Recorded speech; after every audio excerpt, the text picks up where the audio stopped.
फिल्मों के हिट होने का फॉर्मूला है ये बेशक कि उसमें कुछ बेहतरीन संवाद डाल दिए जाएं, लेकिन क्या चुनाव भी डायलॉग से ही जीते जाएंगे? क्या 28 सीटों के उपचुनाव इसलिए भी याद किए जाएंगे कि इन उपचुनावों में थोक के भाव में बेतुके बयान आए हैं? कल तक खुद को टाइगर बता रहे राज्यसभा सांसद ज्योतिरादित्य सिंधिया अब खुद को कौवा कह रहे हैं। किसान कांग्रेस के प्रदेश अध्यक्ष दिनेश गुर्जर का एक बयान आया है।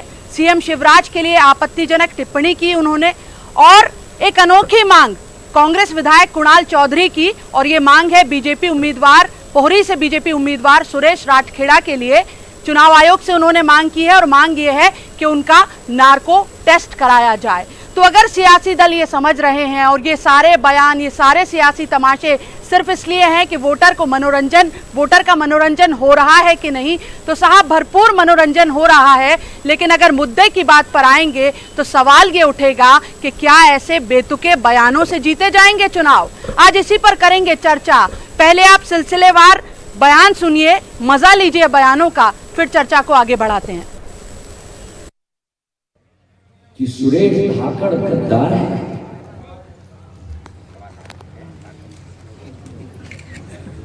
गद्दार है नहीं करता है महाराज।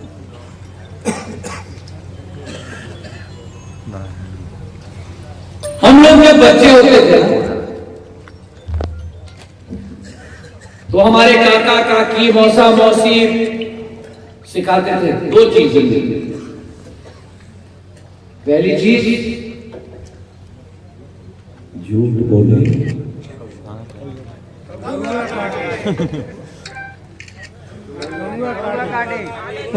आगे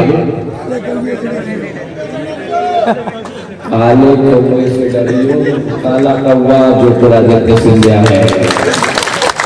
कमलनाथ जी हिंदुस्तान के दूसरे नंबर के उद्योगपति हैं। शिवराज सिंह चौहान की तरह नंगे भूखे घर के नहीं। कमलनाथ जी हिंदुस्तान के दूसरे नंबर के उद्योगपति हैं। शिवराज सिंह चौहान की तरह नंगे भूखे घर के नहीं। आपने 2018 में महाराज साहब के आशीर्वाद से आपने भरपूर समर्थन दिया था। 15,000 वोटों से आपने कनाडा विधानसभा से जिताने का काम किया था। मेरे इन 15 महीने के कार्यकाल में जाने अनजाने में मुझसे कोई भूल हो गई हो, मुझसे कोई गलती हो गई हो तो आप मुझे माफ करेंगे। मैं तो महाराज साहब का अनुयायी हूँ, महाराज साहब का सच्चा सिपाही हूँ। मेरी गिरफ्त तो नहीं, लेकिन एक गिरफ्त जैसे एक आदेश का पालन जजमेंट ने किया है और जीवन का आदेश का पालन करता रहूंगा। आप लोगों की सेवा में मैं निरंतर लगा रहूं। मुझसे कोई भूल ना हो पाए, मुझसे कोई चूक ना हो पाए। आगामी जीवन में मैं भरोसा करूंगा। तो इस चर्चा में हमारे साथ जुड़े हैं दो बेहद खास मेहमान।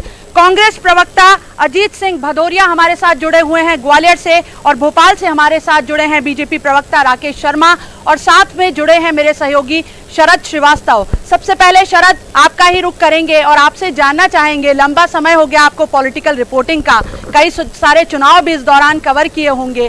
क्या 28 सीटों के उपचुनाव में कांग्रेस और बीजेपी दोनों दलों पर सिनेमा का असर कुछ ज्यादा हो गया है? क्या ये पहला चुनाव आप भी देख रहे हैं क्या, जिसमें बदजुबानी भी भरपूर हो रही है और बेतुके बयान भी जो हैं वो थोक के भाव में आ रहे हैं?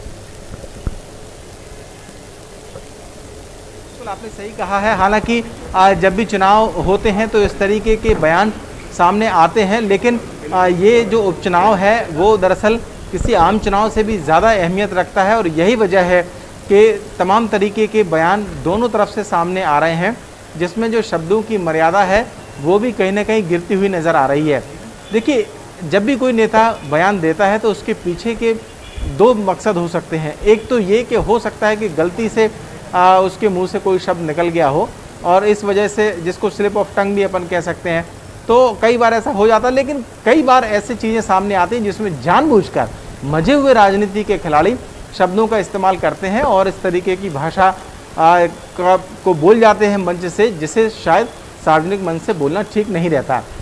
तो फिर आखिरकार इसके पीछे की वजह क्या है? कहीं ना कहीं ये बात होती है कि खुद को सुर्खियों में लाना, ये भी नेताओं के पीछे का मकसद होता है कि वो खुद सुर्खियों में आ जाते हैं इस तरीके के बयान देकर। लेकिन ये सब चीज़ें चुनाव में आमतौर पर ज़्यादा देखने को मिलती हैं और उसके पीछे की वजह ये होती है कि वो जनता जहाँ बैठी हुई है उनके सामने की, वो उसको ज़्यादा प्रभावित करना, उनको लगता है कि अगर वो ऐसी भाषा इस्तेमाल करेंगे राजनीतिक तौर पर तो ज़्यादा बड़ा कटाक्ष होगा, जनता ज़्यादा ताली बजाएगी। लेकिन कई बार इस तरीके के जो दांव हैं वो उल्टे भी पड़ जाते हैं। कुल मिलाकर सियासत के लिए इसे ठीक नहीं कहा जा सकता। भाषा की मर्यादा, राजनीतिक प्रतिद्वंद्विता होनी चाहिए और होती भी है, आरोप प्रत्यारोप भी होने चाहिए। तार्किक तौर पर आरोप प्रत्यारोप हो तो शायद जनता है वो भी और बेहतर तरीके से समझ सके। लेकिन इस तरीके की भाषा का इस्तेमाल करना, भूखे नंगे जैसे शब्दों का इस्तेमाल करना, खुद को कौवा, हालांकि ज्योतिरादित्य सिंधिया ने कहा है कई बार मुहावरों के दौरान इस तरीके की भाषा इस्तेमाल हो जाती है। तो ये बहुत सारी चीज़ें हैं। लेकिन मैं एक बार यहाँ बोलना चाहता हूँ कि ये जो बयान है वो कभी कभी बहुत भारी भी पड़ जाते हैं शेफाली जी। अगर आपको याद हो तो पिछला जब 2018 का विधानसभा का चुनाव हो रहा था, उस दौरान मुख्यमंत्री शिवराज सिंह चौहान के मुंह से एक शब्द माई के लाल निकल गया था और उस माई के लाल यानी कि एक शब्द ने ही कितनी बड़ी कीमत बीजेपी को चुकाने को मजबूर कर दिया कि बीजेपी सत्ता से बाहर हो गई। तो ऐसा नहीं है कि इनका फर्क नहीं पड़ता है इन शब्दों से, जनता भी बहुत समझदार है, समझती है, फिर भी नेता आखिरकार बाज क्यों नहीं आते, ये ज़्यादा बेहतर नेता ही बता सकते हैं, जो दोनों गेस्ट हमारे साथ इस वक्त मौजूद हैं। जी बिल्कुल बिल्कुल शरद, मैं आपके पास वापस लौटूंगी। फिलहाल रुक करना चाहूंगी बीजेपी प्रवक्ता राकेश शर्मा का। राकेश जी, अभी कुछ महीनों पहले तक बीजेपी की तरफ से इस तरह के नारे आ रहे थे कि इस जंगल में ये दो शेर, सिंधिया और शिवराज, और अचानक टाइगर छोड़कर सिंधिया कौवे की एंट्री करा रहे हैं चुनाव में।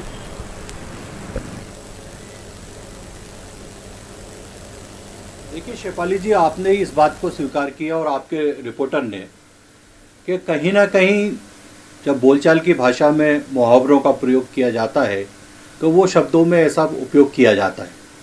पर कांग्रेस के नेता ने जिस तरह से माननीय शिवराज सिंह चौहान को भूखा नंगा कहा है, गरीब किसान कहा है, तो इससे ये सिद्ध हो गया है कि कांग्रेस की सामंती मानसिकता है, उद्योगपतियों की मानसिकता है।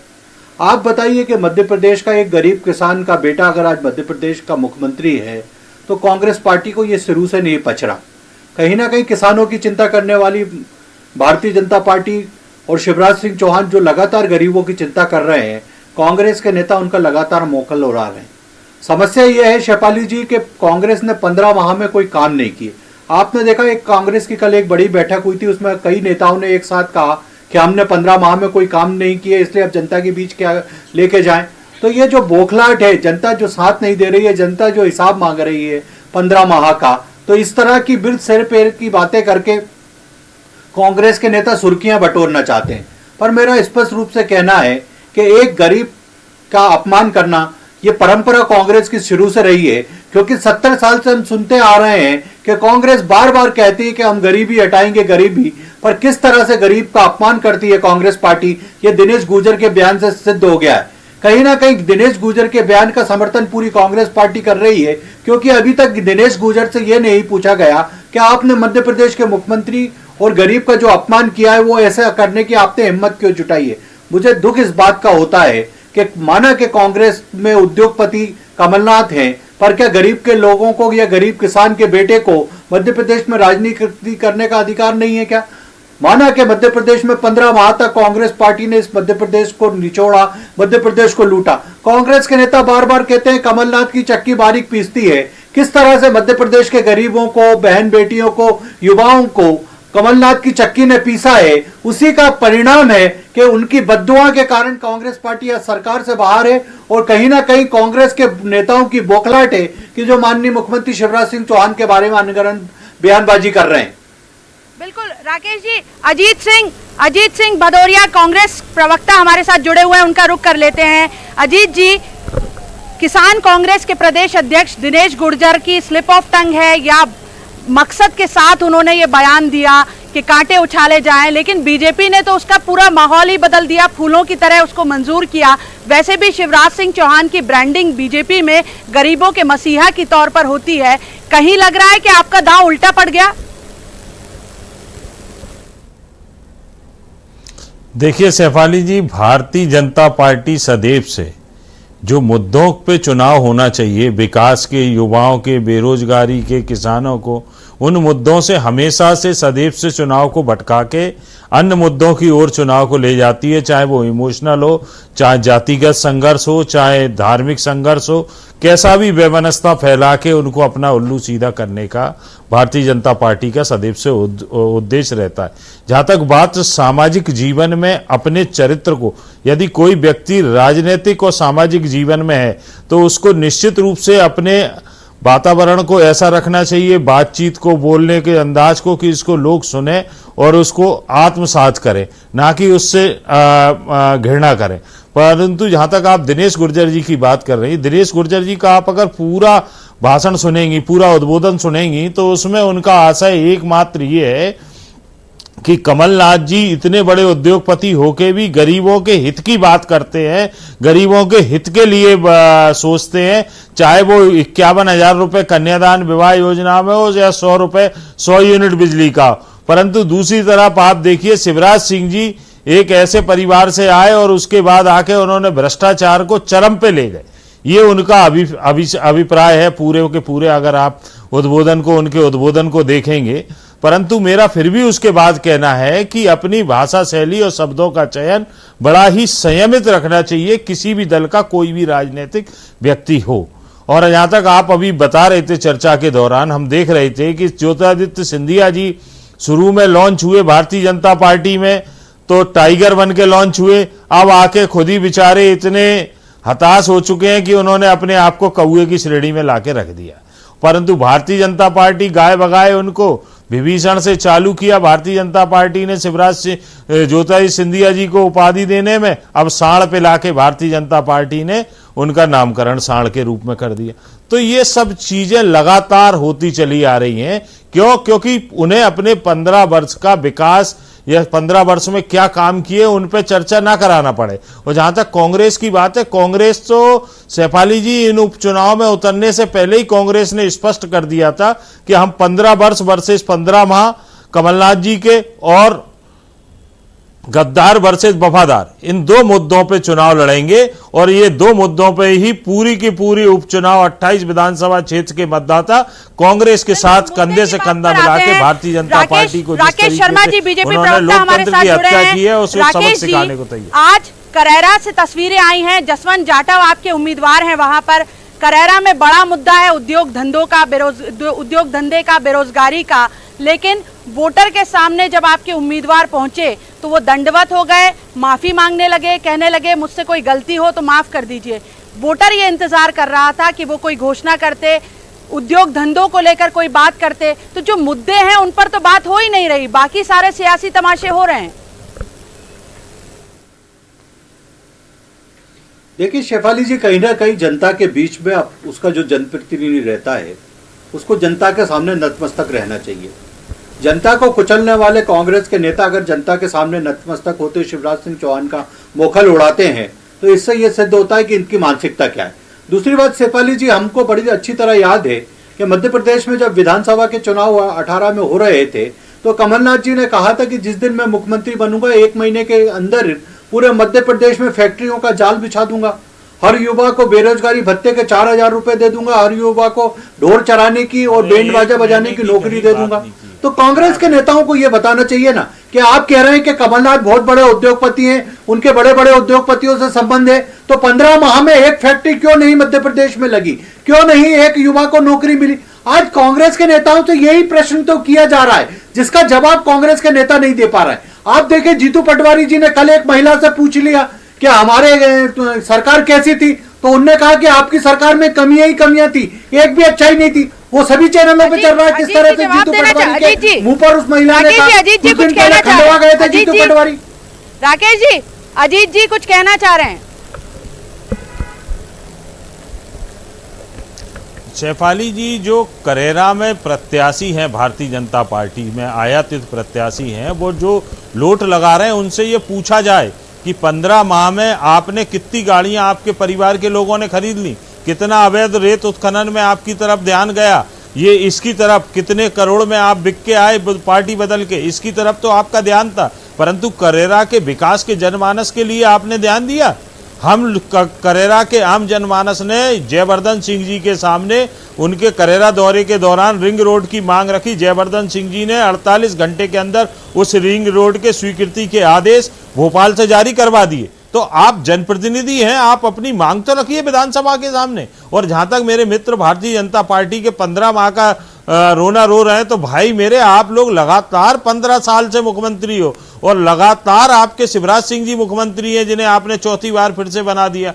तो आप अपना तो दो, कितने उद्योग धंधे बंद हुए, हम तो अपना इंडस्ट्रियल एरिया जानते हैं। मालनपुर बानमोर हमारे अंचल का सबसे बड़ा, ग्वालियर चंबल अंचल का इंडस्ट्रियल एरिया था, वो 15 वर्ष में बिल्कुल बद से बदतर स्थिति में पहुंच गया। एक आध फैक्ट्री चल रही हो तो चल रही हो, बाकी लगभग सारी फैक्ट्रियां बंद है इन दोनों उद्योग इंडस्ट्रियल एरिया में। तो ये बड़ी विचित्र स्थिति है। अपनी जिम्मेदारी स्वीकार करने की अपेक्षा, उस जिम्मेदारी का, उस मांग का निराकरण करने की अपेक्षा ये लोग दूसरे पे जिम्मेदारी लगाते हैं। और मैं राकेश शर्मा जी आपका आभार व्यक्त करता हूं कि आपने, आप जो कह रहे हैं कि मुद्दों की बात नहीं कर रहे हैं उम्मीदवार, सत्ताधारी दल जो है वो मुद्दों की बात नहीं कर रहा, कांग्रेस पर आते हैं, विपक्षी दल पर आते हैं, आप मुद्दों की बात कर रहे हैं क्या?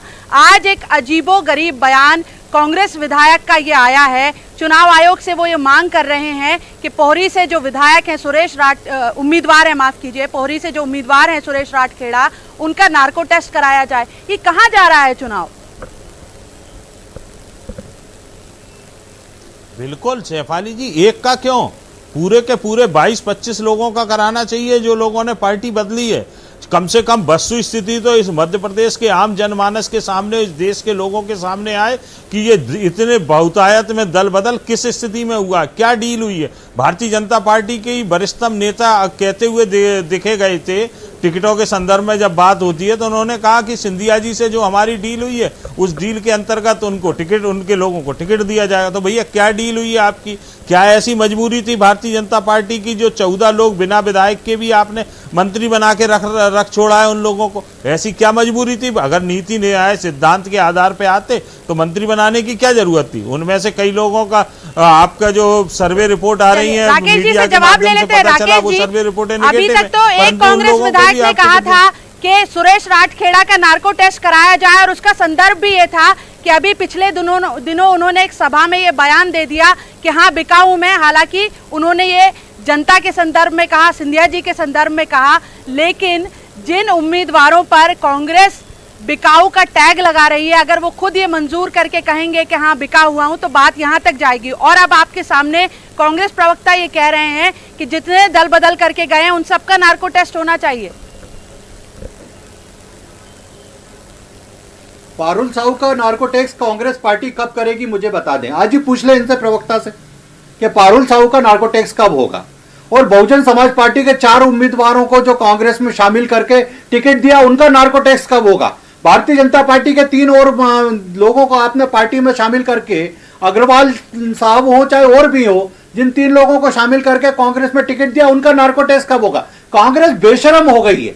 बेशरम इसलिए मैं शब्द का उपयोग कर रहा हूं कि भारतीय जनता पार्टी के उम्मीदवारों के बारे में तो बड़ी बड़ी बातें करते हैं। जब सुर्खी से पारुल साहू को टिकट देते हैं, उनको कितने में खरीदते हैं ये बता दो जनता के सामने। अरे आप 15 माह में एक काम किया। अब ये देखिए, ये मैं बता रहा हूँ ना, इनको चुप कराइए पहले, प्लीज इनको चुप बता रहा हूँ, आप जरा इनको डिबेट का नियम समझाइए।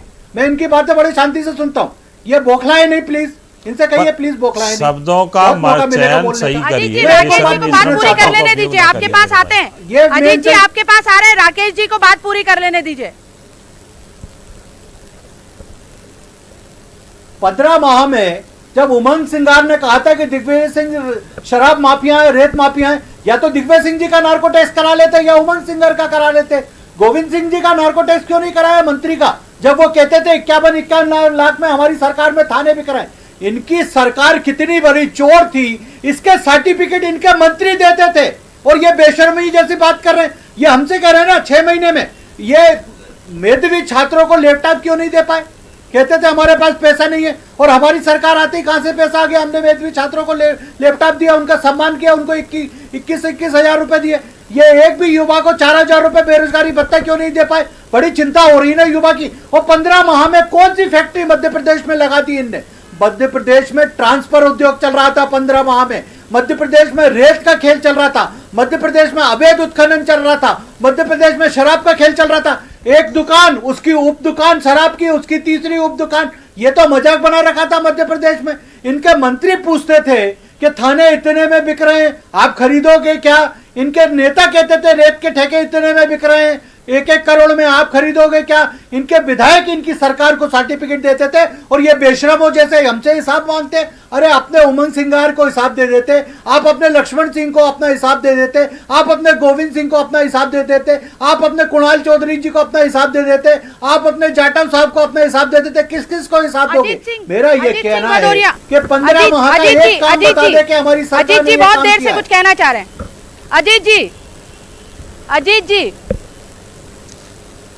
पहले तो देखिए, मैं सैफाली जी आग्रह करूंगा कि कम से कम आपस में शब्दों की मर्यादा कायम रही जाए। इस तरीके के मेरी मातृ पार्टी के बारे में कोई शब्द ना बोला जाए, है ना, कि जो आदमी को आहत करता हो, किसी पार्टी के सम्मान के विरुद्ध हो, तो कम से कम इस चीज़ की मर्यादा रखी जाए। लाइव चैनल पे मेरा आग्रह है सब लोगों से। और दूसरा मैं बताना चाहूँगा, मेरे मित्र कह रहे हैं कि पारुल साहू और दूसरे लोगों का नार्को टेस्ट कब होगा, तो मेरे भाई उनको एयर हवाई जहाज में बंद करके किसी रिसोर्ट्स में बंद नहीं किया गया। खुलेआम वो आके और कोई पद छोड़ के सत्ता का उलटफेर में नहीं आए, ना पद छोड़ के आए। वो तो बेचारे पदवीन थे, पदवीन होके उन्होंने चुनाव में सीधे जनता के सामने आए। उनको कोई जनता का के साथ उन्होंने धोखा नहीं दिया। जनता के जनप्रतिनिधि नहीं है। आज जो लोग कांग्रेस पार्टी को ज्वाइन किया, किसी ने जनप्रतिनिधि रोके इस तरीके की धोखाधड़ी नहीं की कि दूसरे दल के लोग, हमारे दल के लोग ले जाके उनको किसी रिसोर्ट्स में बंद कर लें और बाहर से कुंडी लगा के उनके साथ मारापीटी करें तब तक जब तक कि उनकी डील कंप्लीट ना हो जाए। जहां तक मेरे मित्र भ्रष्टाचार की बात कर रहे हैं भारतीय जनता पार्टी की, सैफाली जी आप बहुत वरिष्ठ पत्रकार हैं, आपके संज्ञान में होगा, ये तुलसी सिलावट जी वही मंत्री हैं जिन्हें शिवराज सिंह जी ने उपकृत करके दोबारा मंत्री बनाया। जब रणवीर जाटव जी जो गोहद से प्रत्याशी हैं, अंबाला से जो प्रत्याशी हैं भारतीय जनता पार्टी के और तत्कालीन विधायक थे, उन लोगों ने सार्वजनिक रूप से मीडिया के सामने ये आरोप लगाया था कि तुलसी सिलावट बिना कोई पैसा लिए काम नहीं करते। अगर वो उस समय भ्रष्ट थे तो आपने क्यों उनको सरकार में दोबारा मंत्री बना दिया? क्या ऐसे कारण रहे? आज आप कह रहे हैं कि कमलनाथ जी की सरकार भ्रष्ट थी। अगर कमलनाथ जी की सरकार भ्रष्ट थी तो आधे से ज्यादा मंत्री तो ये है जिन्हें आपने उपकृत कर दिया। यही लोग विधायक थे, इन्हीं के इलाकों में थाने की बोली लगती थी, इसी अंचल में इनके बिना पत्ता नहीं हिलता था। एक सिपाही से लेके कलेक्टर तक का भी स्थानांतरण होता था तो इनके आका के बिना नहीं होता था, आका करता था या पीए करता था। और जहाँ तक आप बात कर रहे हैं कि निष्ठा कितनी है, कि निष्ठा ही टूटी थी जो आपके यहाँ से नेता उधर चले गए। और क्या यही वजह है कि ग्वालियर चंबल की 16 सीटों पर आपको कार्यकर्ताओं को मंदिरों में शपथ दिलानी पड़ी कि कोई कहीं नहीं जाएगा, उम्मीदवार चाहे कोई बने सब साथ में खड़े होंगे? देखिए सैफाली जी, शपथ तो हर कांग्रेस पार्टी और कोई भी राजनीतिक दल हो हमेशा खिलाता है कि हम पार्टी के प्रति निष्ठावान और आस्थावान रहेंगे, परंतु कोई अगर उस शपथ को ही तोड़ के चला जाए तो इसका कहीं कोई नहीं। जहां तक बात है, इनके जाने से कांग्रेस पार्टी का मूल कार्यकर्ता उभर के आ गया। अभी तक कांग्रेस पार्टी में ग्वालियर चंबल अंचल में व्यक्तिवाद की पूजा होती थी, व्यक्ति विशेष पार्टी चलाया करते थे, परंतु अब संगठन की पूजा हो रही है और संगठन का मूल कार्यकर्ता निकल के आप लोगों के माध्यम से आपने देखा होगा, इस पूरे प्रदेश ने देखा कितनी रफ्तार से निकल के आ रहा है। और आपके यहाँ जो आए हैं वो इधर से निष्ठा तोड़कर आए हैं, लेकिन सावेर सीट पर बीजेपी में भी वही हाल है। वहां पर सुपारी देकर संकल्प दिलाया जा रहा है कि भैया ऐन वक्त पे इधर से उधर मत हो जाना। देखिए शेफाली जी कि प्रेमचंद गुड्डू किस पार्टी में थे और कहां छोड़ के कांग्रेस ज्वाइन की और क्यों कांग्रेस ने टिकट दिया, यह निष्ठा का प्रश्न वाली बात आती है। मैं एक प्रश्न सामान्य सा करना चाहता हूं कि कांग्रेस में गोविंद सिंह जी प्रचार क्यों नहीं कर रहे, कांग्रेस में अजय सिंह जी प्रचार क्यों नहीं कर रहे?